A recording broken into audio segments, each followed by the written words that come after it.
All right, moving on from culture, we also fall into politics. And this is where we get into the law of the land. And this is when politics lives downstream of culture. Culture will guide our laws. And if our culture was feminine-based, awarded women special privileges, and removed accountability from it, what do you think our laws are doing? By the way, this is where men truly get hurt. It's not just that you're going to take a financial hit. It's that your sense of a man as being able to provide is actually under attack. You've been found to be unsuitable. All right? And because the marriage is truly only valuable in an economic sense, men are particularly hard hit by it, both on a psychological and emotional level and a financial level. And because of that, we can see the astronomical increase in depression rates. We also see the astronomical rise in suicides. You don't see that correlating with women, as emotionally distraught as they may be. All right? And so one of the things that we can look at as far as culture and what our politics and laws are telling us is not just that marriages are disposable, and they are. They're readily disposable. And, you know, the running joke with lawyers is, you know, the divorce is worth it because it's so valuable. You know, it's worth paying for. Is that it's not just that it's disposable, but men taking one step back, looking at the legal context in which they're living, are realizing that marriage isn't necessary. It is completely not required to be loved, appreciated, to have a relationship, lifelong relationship. It's not necessary to actually have children and raise healthy, productive adults.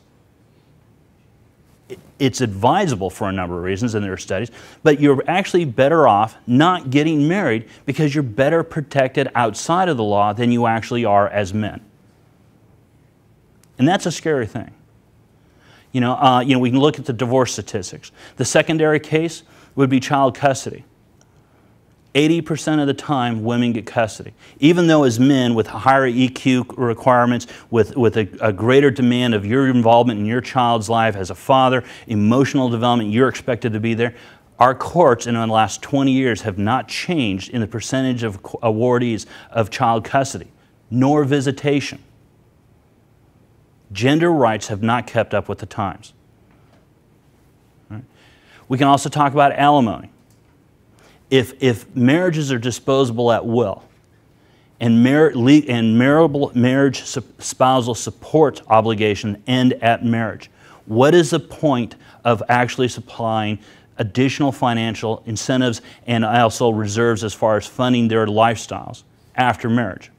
What is the point of actually doing it? In some cases, there are actually some genuine ones. But overall, this is not about keeping women afloat. It's not about, you know, the social contract and the construction in which the laws were actually formulated. They have not kept up with the time in which women are actually higher educated than men, when women are actually making more money on per basis of job. They may have choose other careers that afforded them other lifestyle choices of comfort, of socialization, of a number of things. You know, but that's a choice. Men typically sacrifice. So you have a causal effect that alimony is really wealth management. It's wealth redistribution. You know, and we're not the only society that does it. It's interesting enough, Scandinavia doesn't have that in many cases. You know, which is actually kind of a unique way of looking at things. The last one actually there will be two more. Another one is going to be looking at your sexual rights as far as reproduction goes. You know, where I talked about you actually have more rights to your intellectual property rights than you do your own DNA. Once you lose control of your DNA, it's over. A woman's body, a woman's choice. But a woman's choice can actually occur after it's no longer her body.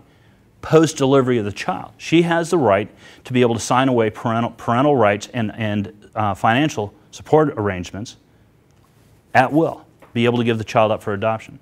A man has no right to that. You are tied to her decision. At no point anywhere in the process are you allowed to sign off on your rights and obligations to that child. Now, I'm not saying it's right, but we don't have gender parity on this. Beyond that, a man who actually lays claim to child custody for a woman who's given rights up to a child cannot sue for child support payments in a way in which a woman can. Again, non-gender parity. And again, we're not even allowed to discuss these things, let alone come to conclusions. We're not simply allowed to discuss them. There's no justice in that. There's no equity in that.